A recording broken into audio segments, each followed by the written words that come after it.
नए लोग भी पुराने लोग भी, जब हम बपतिस्मा लेते हैं इसका मतलब है हमारा जीवन बदलता है। जब हम बपतिस्मा लेते हैं हमारा जीवन बदलता है। जब हम बपतिस्मा लेते हैं क्या होता है हमारा, सभी जोर से कहे क्या होता है, जीवन बदलता है। हमारा जीवन बदलता है। धर्म नहीं बदलता। हालेलुया। एक छोटी सी गवाही आज की मैं शेयर करना चाहूंगी आप सबके साथ। गवाही इसलिए बताना जरूर है कि मेरे गवाही के द्वारा आपकी भी गवाही तैयार हो। हालेलुया। की जब आज सुबह मेरे देवर की आपल्या मराठीमध्ये बोलतात सुपारी फोडायचा कार्यक्रम होता. सो गेल्या हप्त्यापासून तेच सगळं चालू होतं. पण माझ्या मनामध्ये एकच होतं देवा की संडे आहे, की संडे आणि खूप कमी असे प्रोग्राम असतात जिथे मी जाण्याचा प्रयत्न करते. कारण मला वाटतं आपण सगळे जेवढे विश्वासी आहेत बाहेर जाण्यामध्ये तेवढे माझ्या वाटत नाही ना. खूप सारा धिंगाणा असतो, खूप असतं, खूप खायला पिला, खूप लाडू, खूप पेढे असते, पण तिथे आपलं देव नसतं ना, म्हणून मन नाही लागत. हालेलुया. सांगायचं तात्पर्य हेच आहे माझं की एक हप्त्यापासून देवाला बोलते देवा संडे, देवा संडे, पण मला तर तुझं काम करायचं ना, मला तुझी सेवा करायची. कारण हे सगळं व्यर्थ आहे ना, हे सगळं नाशकडे घेऊन जाणार आहे. ते येतात फक्त चंगाईसाठी, ते चांगले होतात, ते परत जातात, ते तुला परत विसरतात. पण देवा तू मला निवडलंस ह्या सगळ्यांमधून, तर मला त्याच्यामध्ये न जाता आहे ना, जरी मी तिथे गेले तरी पण देवा तू असं काहीतरी कर माझ्या जीवनामध्ये की मला तिथून लगेच निघता येईल. तर असं झालं की ते येणार होते 11 11:30 वाजता. आज सकाळी त्यांचं प्रोग्राम जो होता लवकर चालू होणार होता. पण खरंच देवाला धन्यवाद असो की आजची जी प्रॅक्टिस होती ती कालच आम्ही करून घेतली. कारण जेव्हा प्रार्थना करत होते आजच्या दिवसासाठी तेव्हा देवानी सांगितलं की तुझं काम पटापट करून घ्या ना. कारण जे देवानी मला लिडरशिप दिले, कारण देवाचं वचन सांगतं की तुमच्या सगळ्यांपेक्षा जास्त न्याय देव जे लीडर्स आहेत त्यांच्याकडून घेणार. तर मला काय करायचंय, मला माझं काम परफेक्टली करून तयार करून ठेवायचं आहे ना. जेव्हा आपल्या घरामध्ये भाज्या वगैरे सगळं असं आपण काय करतो, पाहुणे येणार त्याच्या आधी स्वच्छ सगळं करून सगळं नीट नाटक करून जेवण तयार करून आपण तयार राहतो, प्रिपेअर राहतो. तसंच देवाचं जर उद्या मला काम करायचं तर मला करायला काय पाहिजे, मला सगळं आधीच तयार करावं. आणि काय आहे त्याच्यामध्ये जर नवीन गाणे असले किंवा जुने जरी गाणे असले तरी आमची ट्युनिंग पाहिजे ना, आमची फेलोशिप पाहिजे, त्याच्याशिवाय आम्हाला पुढे नाही वाढता येत. कारण मी अ बोलले तर पाठच्यांना पण अच बोलता आलं पाहिजे. कारण मी अ बोलले पाठचे ब बोलले तर सगळे गडबड होऊन जाते. हालेलुया. सांगायचं हे तात्पर्य आहे माझं की त्यांचा जो प्रोग्राम होता तो डिले झाला, तो लेट झाला. माझ्या मिस्टरांनी आधीच सांगून ठेवलेलं ती 2:30 वाजल्यापेक्षा तुमच्या प्रोग्राम मध्ये थांबू शकणार नाही आणि ती कोणत्याही गोष्टीला तुमच्या हात लावणार नाही. कारण तुम्ही सगळ्यांना माहिती आहे घराची मोठी सून म्हटल्यानंतर सगळं करायला लागतं आणि परिवार माझा आगरी आहे, त्याच्यामुळे त्यांच्या ह्याच्यामध्ये खूप सगळं असतं, खूप करायला लागतं. पण कारण देवाला धन्यवाद. देवाला एकच प्रार्थना करत होते की देवा मला इथून वेळेत काढून मला इथून निघता येऊ दे. म्हणून तिथे जेव्हा आम्ही गेलो 2 वाजले, तिथे ते लोक आले 1:30 वाजता, मी आणि माझे मिस्टर पाठीमागून गेलो आणि जसं गेलो तसं सगळं स्टार्ट झालं. जसं स्टार्ट झालं हळदी लावा, कुंकू लावा, हे लावा, ते आणा, देवाचे फळ त्यांचे हे ते सगळं चालू झालं. मी एकच देवाला प्रार्थना करते मनात आहे ना. सगळे हसत होते पण मी अशी स्तब्ध बसले होते. कारण सारखं मी असं घड्याळ करून बघत होते, देवा मला जायचंय, देवा मला जायचंय. 2:45 झाले, 2:45 झाले. मग माझ्या मिस्टरांनी जेव्हा माझ्याकडे बघितलं की खरंच हिचं आता काय खरं नाही, ही काय आता ऐकणार नाही. मी खरं तुम्हाला देवाची उपस्थिती घेऊन सांगते, त्यांना माहिती आहे देवासाठी मला पण सोडून जाईल, पण ती देवाचं काम कधी थांबून देणार नाही. पण असं झालं जसं बघितलं 2:45 वाजले तसे मिस्टर गेले, बोले आम्हाला जायचंय, मला कामाला जायचंय आणि तिला पण चर्चला जायचं, तर तुम्ही आम्हाला जाऊन द्या म्हणून. हा ठीक आहे, मी तिला सोडून मी परत येतो असे ते त्यांना म्हटले आणि देवाने आमचे मार्ग मोकळे केले. तसंच मी जाऊन ते मला अर्ध्या रस्त्यात सोडले आणि प्रभूचा धन्यवाद असो, प्रभूने बस पण मला अवेलेबल केली आणि मी इथपर्यंत आले. हालेलुया. कोणत्याही गोष्टीमध्ये देवाने मला इन्व्हॉल्व नाही होऊन दिलं. कारण तिथे मोठी सून म्हटल्यानंतर आधीच त्यांनी सांगून ठेवलं की कशाही गोष्टीला तुमचा हात लावणार नाही आणि ती कशाची पुढाकार घेणार नाही. तरी पण काही जण असतात ना फॅमिली मधले, एकाच जण असा असतोच की त्याला सवय असते काहीतरी हे करायची की घरात भांडण व्हायला पाहिजे. पण माझा देव माझ्या सोबत होता म्हणून देवाला धन्यवाद. जेव्हा त्यांनी सांगितलं हळदी लावा, कुंकू लावा आणि 5 बायका एकीनेच पकडा, जी मोठी आहे तिने बाकी सगळ्यांनी त्यांचे पदर पकडा, हात पकडा येते. माझ्या नवऱ्याने सांगितलं नाही ती कशातच येणार नाही, काय नाही, तिला तिच्या जागेवरती बसून द्या. मग देवाला धन्यवाद. आणि मी इथपर्यंत आले आणि देवाने स्तुती आराधना करून घेतली. तर आपण वचनांकडे जाऊया. हालेलुया. की बप्तिस्मा का अर्थ आहे जीवन बदलणं, है ना. जर मी माझं जीवन देवाला दिले तर त्याचा उपयोग कशासाठी व्हायला पाहिजे? देवाच्या कामासाठी. हालेलुया. म्हणजे मी माझं देवाला समर्पण केलेलं आहे, मी माझं जीवन काय केलंय? देवाला दिलेला है. हालेलुया. सो परमेश्वर के अधीन हो जाना इसका मतलब है बपतिस्मा का. तो हम वचन की ओर बढ़ते हैं. पहला पत्रस 3 उसका 16. पहला पत्रस 3 उसका 16. हिंदी, मग Marathi, English. Hindi, Marathi, English. Hindi, Marathi, English. Hindi पढ़ो, मिला तो. और विवेक भी शुद्ध रखो, इसलिए कि जिन बातों के विषय में तुम्हारी बदनामी होती है उनके विषय में हुए जो मसीह में तुम्हारे अच्छे चाल चलन का अपमान करते हैं लज्जित हो। हालेलुया. पहिला पत्रस 3 का 21 पढ़ा सिस्टर. 21, 3 का 21, 21. उसी पानी का दृष्टांत भी अर्थात बपतिस्मा यीशु मसीह के जी उठने के द्वारा अब तुम्हें बचाता है.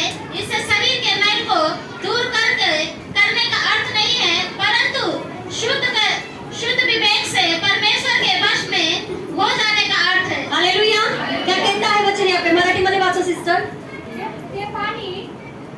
ते पाणी आत्मचिन्हात्मकरिता बाप्तिस्म्याचे ज्यामुळे आता तुमचे तारण होते त्याचे प्रतीक आहे.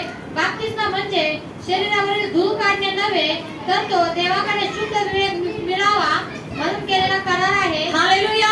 काय आहे? देवाकडे काय करायचं? आंघोळ करायची म्हणून बाप्तिस्मा घेतला का? हा पुढे वाचा सिस्टर. हे सर्व येशू ख्रिस्ताच्या मरणातून पुन्हा उठण्यामुळे घडू शकले. हालेलुया. इसका मतलब है, इंग्लिश में पढ़िए फटाफट. यस. And this हाँ water symbolization हाँ baptism yes. that now saves body, but the pledge of a clear concession toward God, it saves you by the resurrection of Jesus Christ. Hallelujah. Resurrection मतलब यीशु मसीह का पुनरुत्थान. Hallelujah. वो क्या है? हमें बताता है पानी में डूबने का अर्थ नहीं कि अपने नहाए नहीं था इसलिए हम पानी में डूबे. पानी में डूबने का अर्थ यह है कि परमेश्वर के अधीन हो जाना. हालेलुया. वचन बताता है कि जब हम परमेश्वर के अधीन होते हैं तो परमेश्वर के वश में हो जाते हैं, तो परमेश्वर हमारे विवेक को शुद्ध रखता है. हालेलुया. बपतिस्मा का मतलब है अपने जीवन को परमेश्वर को देना. जिस तरह हम पानी में डूबते हैं, पानी से ऊपर आते हैं और जब हम उसकी सेवा में लग जाते हैं. हालेलुया. अगर ये हमारे जीवन में नहीं होता है तो हमें अपने आप को जांचना है. हालेलुया. क्योंकि परमेश्वर के अधीन होना. हालेलुया. प्रभु का वचन एकदम सटीक कहता है, किसी मनुष्य ने मुझे कभी नहीं देखा. आपको पता है, परमेश्वर को हम में से किसी ने नहीं देखा. परमेश्वर ने कहा है अधीनता में जीवन बिताना. हालेलुया. जिस परमेश्वर को हमने नहीं देखा उसके नाम से हम बपतिस्मा लेते हैं. किसके द्वारा? एक मनुष्य के द्वारा. हालेलुया. जिनको हम हफ्ते में एक बार देखते हैं, जिनको हम जब चाहे बातें कर सकते हैं, फोन करते हैं, कॉल करते हैं. हालेलुया. आप सभी समझ रहे हैं बातों को? सो जिस परमेश्वर को हमने कभी नहीं देखा है, परमेश्वर मनुष्य के द्वारा हमें क्या करता है? पानी में डुबा के ऊपर लेके आता है. और जब हम जा रहे होते पानी में डूबने के लिए, हम जब डूबते हैं और ऊपर आते हैं तो हम पहले जैसे नहीं रहते. हालेलुया. ये कितने जनों ने महसूस किया? वारुणा सिस्टर वो जब बोल रहे थे, मुझे बहुत अच्छे से उनकी बात याद है कि जब वो पानी में जाने से पहले वो क्या बोल रहे थे पता है? की सिस्टर मला ना खूप भीती वाटत होती. मला काय वाटत होती? खूप भीती वाटत होती की मी ह्या पाण्यात कसं जाईल. पण जेव्हा मी वरती आले तेव्हा काय झालं? माझ्या मनात एकदम शांती झाली. हालेलुया. याचा अर्थ आहे त्यांनी पूर्ण मनापासून देवाला जीवन दिलेलं आहे. हालेलुया. तर देवासाठी टाळ्या होऊन जाऊन द्या. इंग्लिश में पढ़ो उसको फिर से. पहला पत्रस 3:21. And this water Yes. symbols हाँ baptism that Yes. now saves you also, yes. not the removal of dirt from the body, but the pledge of a clear conscience towards God. Yes. It saves you by the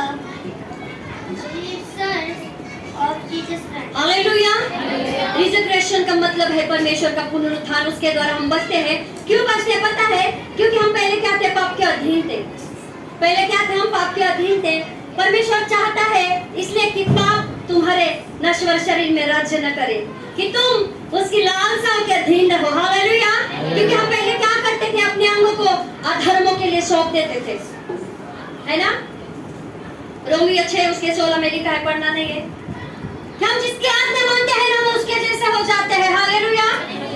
कि हम जिसकी आज्ञा मानते हैं उसके जैसे हो जाते हैं, वो चाहे पाप हो या अधीनता हो। हालेलुया। अगर आपने जीवन भी प्रभु यीशु मसीह को दिया है, बैप्टिज्म भी लिया है, अपने पूरी रीति से अपना जीवन परमेश्वर को समर्पण किया है, फिर भी आप अपने जीवन में कैसे चाल चलते हैं, वो दोनों जन आपको देखते हैं। हालेलुया। परमेश्वर भी देखता है बहुत अच्छे से, शैतान भी हमें देखता है। मैं बहुत बार जब भी यहाँ पे खड़ी होती हूँ, आप सभी सोचते होंगे कि सिस्टर एक ही बात हमेशा बोलती है। हाँ, क्योंकि ये बहुत जरूरी है हमको जानना, क्योंकि जिस तरह हम शरीर प्राण आत्मा से बने हैं, परमेश्वर ने जिसे स्वर्ग से गिराया है इस पृथ्वी पर, वो भी एक आत्मा है। हम सभी जानते हैं आत्मा कभी नहीं मरेगी। सभी जानते हैं ना, आत्मा कभी नहीं मरेगी। सो हमें क्या करना है? परमेश्वर चाहते हैं कि पाप हमारे शरीर पर हुक्म ना चलाए। पाप हमारे शरीर पर अगर हुक्म चलाता है तो हम क्या हो गए? सगळ्यांना समजून असेल तर बोला, काय झालं? आपण पापच्या अधीन झालो ना। आणि जर आपल्याला धार्मिकतामध्ये जीवन चांगलं व्यतीत करायचं तर आपल्याला काय करायला लागेल? अधीनता। हालेलुया। जर तुम्ही बपतिस्मा घेतला, तुम्ही नवीन असाल, तुम्ही जुने असाल, तुम्ही असाल किंवा मी असेल, वचन सगळ्यांसाठी। हालेलुया। असं नका म्हणू नंतर की सिस्टर असं का बोलले, की पास्टरनी सांगितलं असेल। देवाची उपस्थिती घेऊन खरं सांगते तुम्हाला सगळ्यांना की प्रचार करायच्या आधी माझ्याकडे 2 पॉइंट होते की परमेश्वर काय करू काय करू काय करू। सो कधी कधी असताना मला खूप कन्फ्युजन असतं, तेव्हा मी पास्टरजींना विचारते की मी काय करू।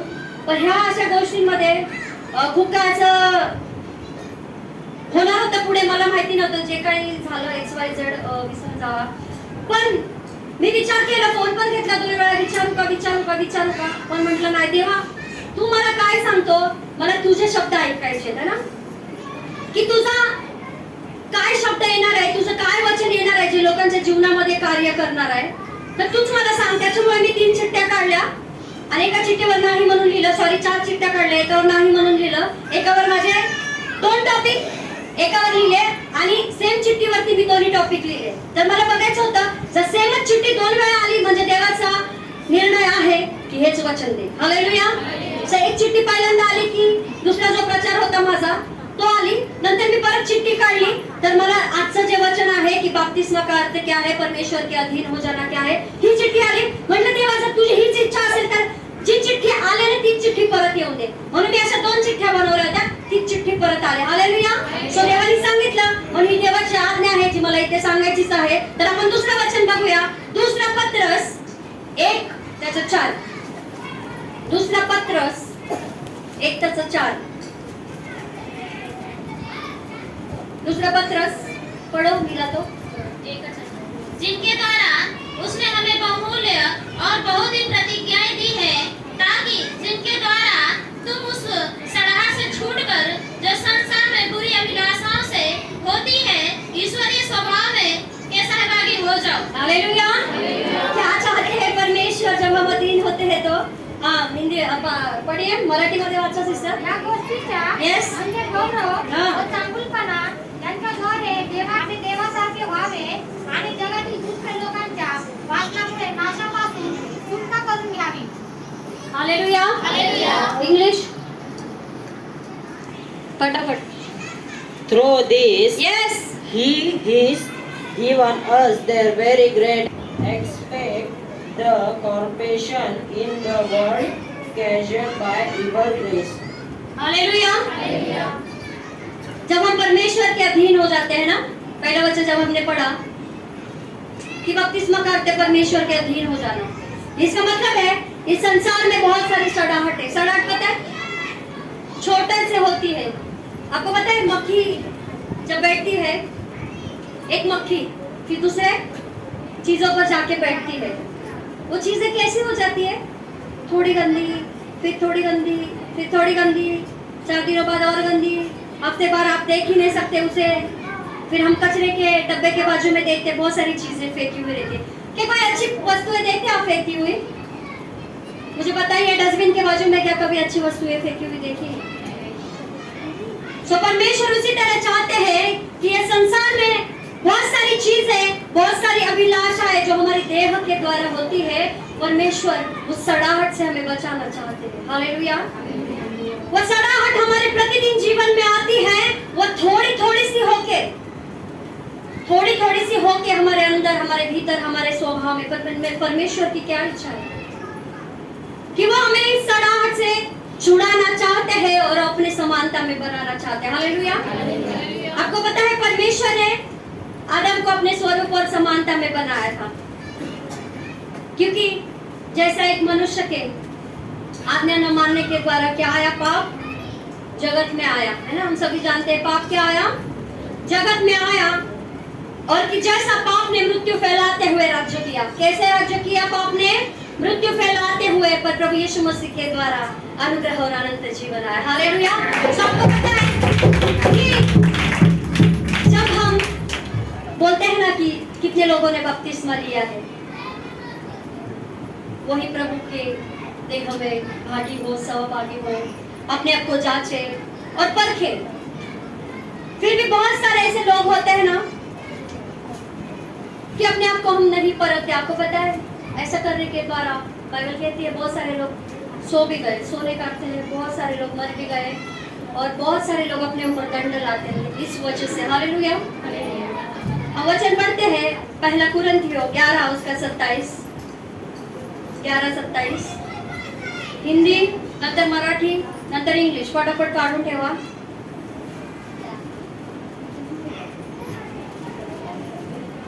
पढ़िए हिंदी। इसलिए इसलिए यस जो कोई हाँ। अनुचित रीत से हाँ। प्रभु की रोटी खाए हाँ। या उसके कटोरे में से पिए, Yes। वह प्रभु की देह और लहू का अपराधी ठहरेगा। यस। म्हणून हाँ, म्हणून कोणी हाँ। अयोग्य रीतीने प्रभूची भाकर खातो हाँ। किंवा द्राक्षरसाचा प्याला पितो, Yes। तो प्रभूच्या शरीराविषयी आणि रक्ताविषयी दोषी ठरेल। हालेलुया। क्या कहता है वचन यहाँ पे कि हम दोषी ठहराए जाएंगे अगर अनुचित रीति से खाते हैं, अपने आप को नहीं जांचते हैं, अपने आप को नहीं परखते। हालेलुया। आपको पता है कि प्रभु यीशु मसीह ने एक जगह पे कहा था कि तुम अपने पिता शैतान की ओर से हो। क्या कहा था प्रभु यीशु मसीह ने? शैतान की ओर से हो, क्योंकि शैतान का बीज तुम्हारे अंदर होता है। क्योंकि शैतान आरंभ से क्या है? हत्यारा है। वो हत्यारा ही नहीं वरन झूठ का पिता है। यूहन्ना 8:44 में लिखा हुआ है कि नहीं? वो क्या है? वो झूठ का पिता है और वो हमेशा क्या करता आया है? बुराई ही करता आया है। परमेश्वर ने जब मनुष्य को बनाया, बहुत अच्छा बनाया, सुंदर बनाया, अपनी स्वरूप समानता में बनाया, पर शैतान ने क्या किया? आदम हवा के द्वारा मनुष्य को पाप में गिरा दिया। पर जब परमेश्वर ने ऊपर से देखा कि हर एक मनुष्य, उसके अंदर क्या होता है? बुराई ही निर्माण होती है, बुराई तैयार होती है। तो परमेश्वर ने सोचा कि मैंने मनुष्य को अपने स्वरूप और समानता में बनाया है, अपने जीवन का श्वास इनके नथनों के अंदर फूका है, इसका मतलब हम उसके अंश हैं। हालेलुया। जो परमेश्वर ने सोचा कुछ तो उपाय करना पड़ेगा, क्योंकि हमारा परमेश्वर यहोवा यीरे उपाय करने वाला परमेश्वर है। उसने ये मुहैया कराया अपने पुत्र के द्वारा। हालेलुया। जब हम कहते हैं कि परमेश्वर ने जगत से प्रेम किया, अपना इकलौता पुत्र दे दिया, जो कोई विश्वास करे वो नाश न हो, अनंत काल का जीवन पाए। हालेलुया। सो अनंत काल का जीवन पाने के लिए जब हमने उसको जीवन दिया है, तो वो जीवन हम व्यर्थ कहलाते हैं। हालेलुया। जब हम बपतिस्मा लेते हैं, ऊपर आते हैं, प्रभु ने कहा तुम पानी में डूब गए, शरीर का मैल का दूर नहीं किया, मेरे अधीन हो गए। फिर भी हम इस जगत में जब जीते हैं तो अपनी लालसाओं को पूरा करते हैं, और अपनी लालसाओं को पूरा करते करते करते करते क्या करते हैं? वो जो छोटी सी सड़ाहट है ना, जिसे परमेश्वर हमें दूर करना चाहता है, हम उसे और बढ़ा लेते हैं। परमेश्वर नहीं बढ़ाना चाहता। आपको पता है जब हम यहाँ पे आते हैं, प्रभु भोज लेते हैं, वचन कहता है इसे खाने से अनुचित थी, रीति से तुम क्या करते हो, अपने ऊपर दंड लाते हो। पर प्रभु यीशु मसीह का जो लहू है ना, वो प्रायश्चित का लहू है। हालेलुया। वो नई वाचा का लहू है, वो हमें प्रायश्चित कराता है। वो हमें जो हमारे अंदर पवित्र आत्मा जो परमेश्वर देता है, हम परमेश्वर के सामने आके क्या बनते हैं, दीन नम्र बनते हैं, अपने पापों को स्वीकार करते हैं कि परमेश्वर ये पाप मुझसे फिर ना होगा। हम प्रॉमिस करते हैं परमेश्वर से कि तेरा लहू, ये जो दाखरस है, ये तेरा लहू है, और ये जो रोटी है, ये तेरी देह है परमेश्वर। मैं इसे खा के क्या करूं? जब तक तू ना आए मैं इसको स्मरण करूं, तेरी मृत्यु का स्मरण करूं। बहुत सारे लोगों को तेरे नाम का तू जीवित है ये बताते रहो, है ना। परमेश्वर ने इसलिए कहा है मेरी याद में यही किया करो, इसे ही खाया करो, इसे ही पिया करो। अगर ऐसा नहीं करते तो तुम में जीवन नहीं। हालेलुया। ऐसा क्यों कहता है परमेश्वर कि तुम में जीवन नहीं? इसका मतलब है शैतान का बीज हमारे अंदर होता है। आपको पता है जब बच्चा पैदा होता है हॉस्पिटल में, वो सिस्टर है हॉस्पिटल में, उनको पता होगा अच्छे से, तो बच्चों के हाथों पे क्या लगाया जाता है? सब लोग जोर से कहे, क्या लगाया जाता है? क्यों लगाया जाता है? कैसे पता चलेगा? कैसे पता चलेगा बच्चा किसका है? उसके हाथों पे जो होता है ना, उसमें सब लिखा हुआ रहता है। माँ का नाम, बेबी का नाम तो नहीं होता है, so and so baby, baby boy है या बेबी गर्ल है, उसका नाम लिखा होता है उस पे। आपको पता है भाई बच्चा अगर घूम जाएगा, वो झगड़े हो जाएंगे, वो कहेगा मेरा है, मैं कहूंगी मेरा है, वो कहेगा मेरा है, ये कहेंगे मेरा है। आपस में हम लड़ रहे हैं कि बच्चा किसका है, ये बच्चा मेरा है कि इनका है कि इनका, कैसे पता चलेगा? हालेलुया। आपको पता है एक डीएनए टेस्ट होता है। हालेलुया।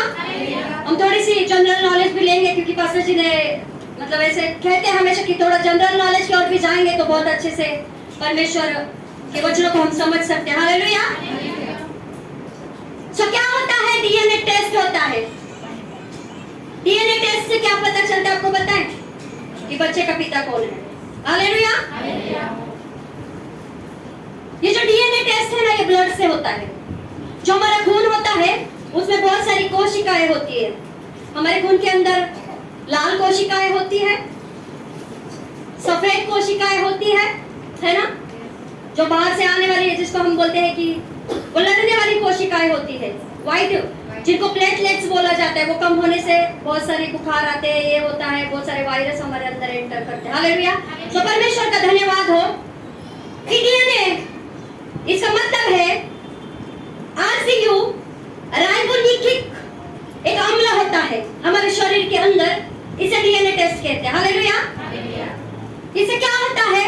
जो हमारे आनुवंशिक मतलब जो हमारे पीढ़ी न पीढ़ी से चलते आ रहे होते हैं ना, जो सेल्स होते हैं हमारे बॉडी में, जिसको हम जीन्स कहते हैं, जो हमारे पिता के उस समय मिलते हैं। हालेलुया। सो इससे क्या होती है? बच्चे की जांच होती है। मैं कह रही हूँ ये बच्चा मेरा है, ये बोलेगी बच्चा मेरा है, ये कह रहे मेरा है, मेरा है, मेरा है। पर जब इसका टेस्ट होता है पता चलता है कि बच्चा इनका है। कैसे पता चला? क्योंकि जब बच्चे का डीएनए टेस्ट हुआ, जब उसके पिताजी का जो उनके पास सैंपल था, उससे पता चला कि बच्चा उनका। हालेलुया। सो बहुत ही इंटरेस्टिंग बात है कि हम जब प्रभु वचन लेते हैं ना, तो हमारे अंदर एक बीज जो होता है, शैतान हमारे अंदर होता है ना, वो आता है बड़े ढाढ़स के साथ। ऐसा नहीं आता, सोचना नहीं हो, ऐसा डरते डरते आता है। हम डरते हैं कई बार चर्च में आने के लिए कि लोग क्या कहेंगे ना, पर वो नहीं लगता है विश्वासी के पास आने के लिए। वो आता है, जब अय्यूब के पास आया तो डर डर के आया क्या? परमेश्वर ने पूछा कहां से आया तू? उसने कहा मैं घूमते हुए ऐसे ही डोलते हुए आया हूँ पृथ्वी पर से। तो उसका क्या हुआ? जब कैन ने हाबिल का खून किया, है ना, पहला मर्डर जो पृथ्वी पे हुआ, इसका मतलब है हमारे अंदर शैतान बीज डालता है। हालेलुया। सो शैतान का बीज का मतलब है हमारे अंदर उसका स्वभाव रहता है। प्रभु ने कहा वचन, जब हमने दूसरे अभी पत्रस में पढ़ा था, प्रभु ने क्या कहा? मला देखील वाचा सिस्टर ते वचन आता परत वाचलं ते। म्हणून हां. जो कोणी हां. अयोग्य रीतीने Yes. प्रभूची भाकर खातो हां. किंवा द्राक्षरसाचा प्याला पितो, Yes. तो प्रभूच्या शरीराविषयी आणि रक्ताविषयी दोषी ठरेल। हालेलुया. दुसरा पत्रस 1:4 वाचा, हिंदी मराठी दोन्ही। दुसरा पत्रस 1:4 परत, दुसरा पत्रस भेटला वाच जिनके द्वारा हाँ उसने हमें बहुमूल्य Yes. और बहुत सी प्रतिज्ञाएं दी हैं Yes. ताकि जिनके Yes. द्वारा तुम उस सड़ाहट से छूटकर Yes. जो संसार में बुरी अभिलाषाओं से होती है हाँ. ईश्वरीय हाँ. स्वभाव के बसाभागी हो जाओ। Yes hallelujah. सो क्या परमेश्वर का वचन कहता है ताकि इनके द्वारा तुम उस सड़ाहट से ना, इस संसार में क्या है, बहुत सारी जीवन की अभिलाषाएं होती है, हमारे शरीर की अभिलाषाएं, बहुत सारी हमारे जीवन की प्रतिदिन की जो चर्या है उसमें बहुत सारी चीजें लगती है, वो क्या है हमारे जीवन में एक सड़ाहट को पैदा करती है। परंतु प्रभु यीशु मसीह कहता है कि उन अभिलाषाओं के पीछे मत भाग। हालेलुया। हम कहते हैं कि परमेश्वर ने कहा चिंता नहीं करनी है, वो कल का दिन अपनी चिंता कल कर लेगा, आज का दिन आज की चिंता काफी है। हालेलुया। पर हम क्या करते हैं, हम अपना दिमाग लड़ाते हैं, अपनी युक्तियां लड़ाते हैं बहुत से बार, तो हम क्या होते हैं उस सड़ाहट में हम गिर जाते हैं। पर जब हम यहाँ पे आते हैं प्रभु का लहू और उसके मांस में सहभागी होते हैं तो उसका जो गुण उसके लहू के अंदर है, जो उसका बीज है, जो उसका स्वरूप है, जो उसकी समानता है, उसके देह की जो थी ना, जो हमारे लिए मारा गया गाड़ा गया, पिछले दिन जी उठा और जो मार खाड़े के द्वारा हमें चंगाई दी है वो हमारे जीवन में आती है। हालेलुया। इसका मतलब है शैतान का बीज नष्ट होता है और हम बार बार वही गलतियां जीवन में दोहराते रहते हैं। हालेलुया। पर परमेश्वर क्या चाहते हैं? परमेश्वर हमारे जीवन से ये नहीं चाहते हैं, क्योंकि सबको पता है मत्ती 13 उसका 38 निकालिए, मत्ती 13:38 लास्ट वचन है, मत्ती 13:38।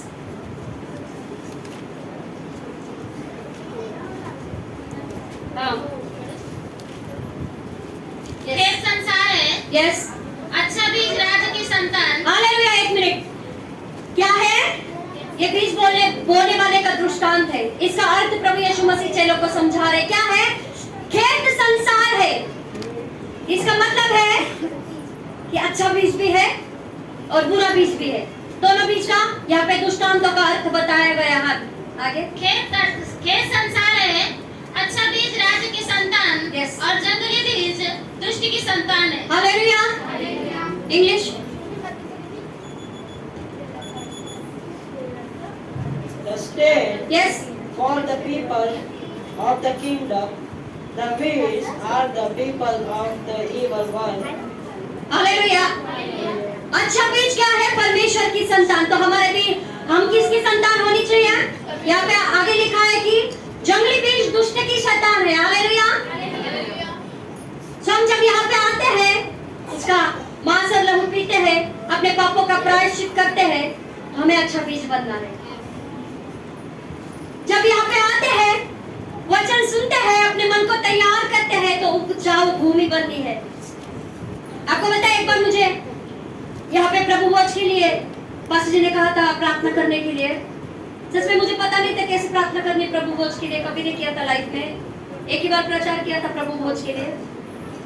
जब मैं आगे तक पहुंची यहाँ पे, जैसे प्रार्थना स्टार्ट की, वो जो दाखरस रखा हुआ था वो इतना सफेद और इतना उजियाला था, इतना उसमें उजियाला था।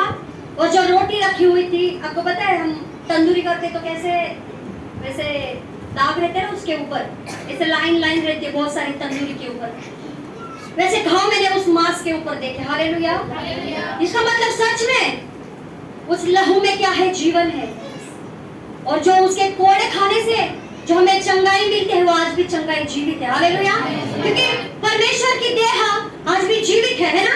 क्योंकि जब प्रभु यीशु मसीह चेलों के बीच में आया था तो उसने अपने क्या किया, जो हाथ उसके भेजे थे वो भी दिखाया, पंजर जो भेजा था है ना, जो भाला उसके घोपा गया था, उसने वो भी कहा कि तू, जब थोमा ने कहा मैं जब तक उसके पंजर में हाथ नहीं डालूंगा, उसके जो भेजे हुए हाथ है ना मैं नहीं देखूंगा। थोमा है ना, हम जानते हैं थोमा भारत में सुसमाचार उनके द्वारा आया है यहाँ पे।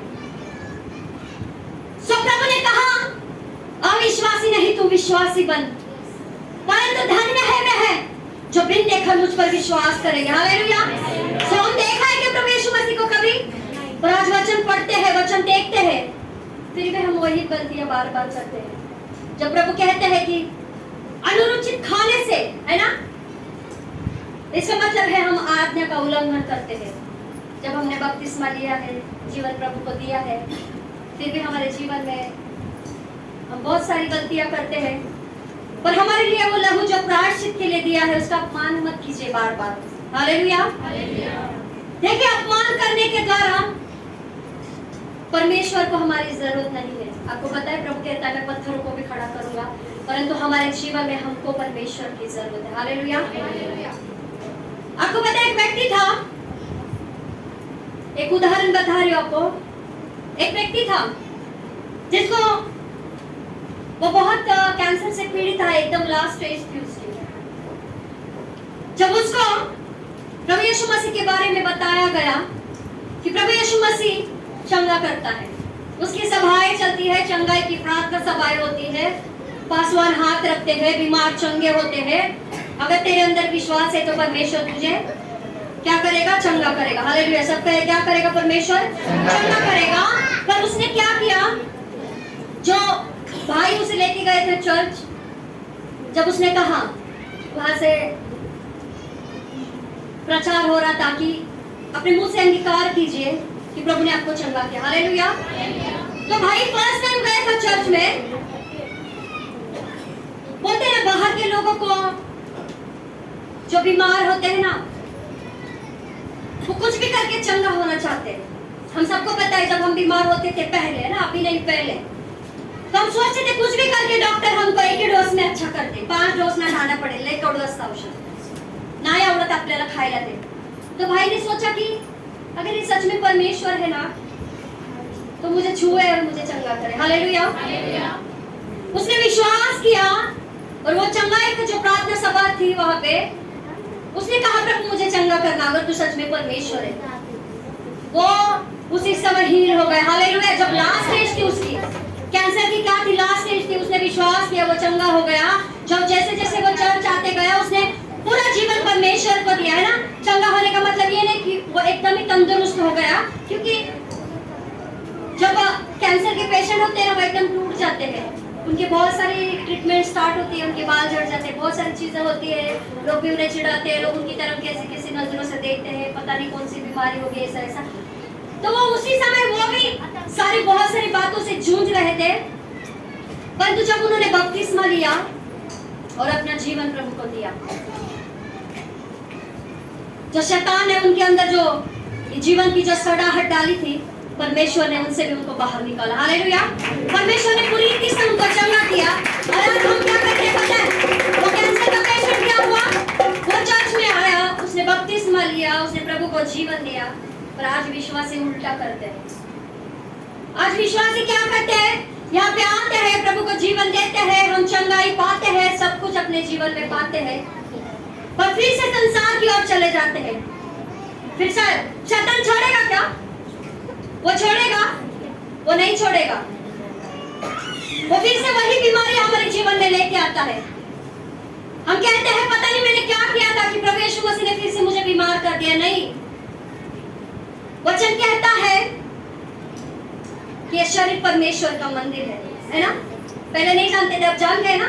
प्रभु को शरीर दिया, कहा परमेश्वर इसमें आके बस जा, पवित्र आत्मा मैं अपना जीवन तुझे समर्पण करूंगा, पूरी रीति से तू मेरे जीवन का इस्तेमाल करना।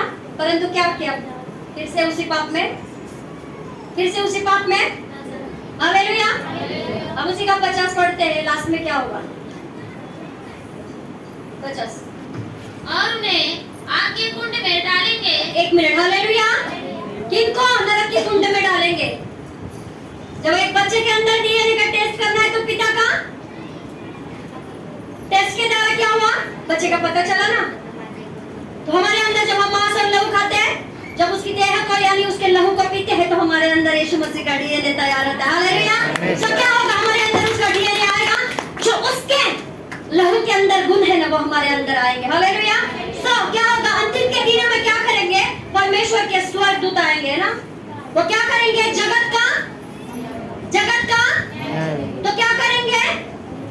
अलग अलग करेंगे कि नहीं? वचन क्या कहता है? जिस तरह जाल डाला जाता है समुद्र में, मछलियां समेट ली जाती है, पर अच्छी मछलियां ले ली जाती है ना। वो क्या करती है? बर्तनों में इकट्ठी की जाती है ना। हम जिस मछली का नाम नहीं जानते, मछलियां खा सकते हैं क्या? अपन नाम तो बापरे, झोरीला असेल तर, पॉइजन झालं तर, आपण काय करतो? ज्या गोष्टीचं नाव माहिती है तेच अपन खातो। हालेलुया। हालेलुया। सो वचन कहता है कि अच्छी अच्छी जो है बर्तनों में रखी जाएंगी और जो निकम्मी है वो फेंक दी जाएंगी। इसका मतलब है जब स्वर्गदूत आएंगे, जो अच्छा है जिन्होंने बपतिस्मा लिया पूरी रीति से परमेश्वर के अधीन होके रहे, अपने अगले के अधीन होके रहे, परमेश्वर की सेवा बड़े ईमानदारी से की है, क्योंकि उसके हाथ में जो जीवन की पुस्तक है उसमें सब लिखा जाता है। हालेलुया। पश्चाताप करके अपना जीवन जिया है, खुद के लिए नहीं परंतु दूसरा के लिए। हालेलुया। उनको ही क्या करेगा? परमेश्वर का दूत अलग करेगा। जिन्होंने निकम्मा जीवन जिया, आपको लगता है मैंने जीवन बपतिस्मा लिया है, मैंने परमेश्वर को जीवन दिया है, अगर परमेश्वर को भावने वाला जीवन आपने नहीं जिया है तो वो जीवन, इसका मतलब समझ लेना आप खुद ही कि हम क्या है? निकम्मी मछली है। हालेलुया। हम फेंक दी जानी चाहिए क्या? हम क्या बननी चाहिए? हमको अच्छी मछली बनना है। अगर किया है तो पश्चाताप के साथ आना है। अभी अगले संडे क्या है? प्रभु भोजन। अगले संडे क्या है? तो हमें क्या करना है? पश्चाताप किससे करना है? जो पाप हो गए ना उनसे करना है। जो होने वाले उनके नहीं, देवा माझ्याकडून तो होई। बहुत सारे ऐसे पाप होते हैं जो मनुष्य से होते हैं पर उनका दंड मृत्यु नहीं है। हालेलुया। वचन डिक्लेयर करता है और जो पाप शरीर के अंदर, शरीर के द्वारा होते हैं, परमेश्वर उन्हें कतई क्षमा नहीं करेगा। हालेलुया। तो परमेश्वर के दूत आएंगे और उन्हें आग के कुंड में डालेंगे। किनको? अंत के दिनों में क्या होगा? स्वर्गदूत आकर दुष्टों और धर्मियों को अलग करेंगे। हालेलुया। क्या करेंगे? दुष्टों और धर्मियों को अलग करेंगे। अलग करेंगे इसका मतलब गेहूं जो है खत्ते में डाला जाएगा और भूसी जलाने के लिए दे दी जाएगी। हालेलुया। तो हमको क्या बनना है? हमको उत्तम गेहूं बनना है। हालेलुया। अपने बाजू वाले से कहे उत्तम गेहूं बनना। हालेलुया। क्या बनना है? उत्तम गेहूं। हालेलुया। गेहूं क्या होता है? बहुत अच्छा होता है ना गेहूं। अच्छा आपल्याला भूसी नाही पाहिजे, भूसी जाळला जाते। हालेलुया। भूसी काय होते? आग लावायला कामी येते। हालेलुया। थोडासा चटका लागला तर नको नकोसा वाटतं है ना सिस्टर? किती अद्भुत गवाही आहे परमेश्वराची। कुकर पडला असता अंगावरती काय झालं असतं जर आपण देवामध्ये नसतो ना? मी माझ्या समोर लोकांना बघितले एवढे एवढी चहा सांडल्या सुद्धा नंतर अंगाला एवढे एवढे फोड येतात। माझ्या समोर मी बघते कितीतरी मी क्लायंट्सला बघते, थोडं थोडं मॅक्स लागलं तरी एवढं एवढं भाजलेलं असतं, नंतर त्याचा खूप मोठा फोडा होतो। पण देवाचे लोक, देव काही नाही होऊन देत। तुम्हाला माहिती आहे आता आपल्याला असं वाटतं की ठीक आहे ना सगळं काय, कोण आमचं घर चालवणार आहे? कोण आमच्या गरजा पूर्ण करणार आहे? तर एक गोष्ट लक्षात ठेवा, देवाने सांगितलंय दुष्ट पडतील ना त्यांना उचलणारा, त्यांना उचलणारा उनको उठाने वाला कोई है क्या? परंतु मेरा धर्मी जन 7 बार भी गिरेगा उसको उठाने के लिए मैं हूँ। हालेलुया। तो हमें क्या करना है? हमें ये करना है, हमें उत्तम गेहूं बनना है। हालेलुया। उत्तम गेहूं बनना है, अपने आप में मरना है और बहुत सारी उपज लेके आने। हालेलुया। हालेलुया। तो समझ में आया सबको क्या बनना है? हमें जब बपतिस्मा लिया है, परमेश्वर को जीवन दिया है, इसका मतलब हमने धर्म नहीं जीवन बदला है। हालेलुया। क्योंकि वो क्या करता है? हमारी चिंता करता है। हालेलुया। वो हमें चिंता करता है। हमें ऐसा लगता है कई बार कि हम अकेले हैं। हालेलुया। आइए हम अपने आंखों को बंद करेंगे, जगह पे बैठ के ही अपने आंखों को बंद करें। अगर जिसको घुटनों पर आना है वो आ सकता है।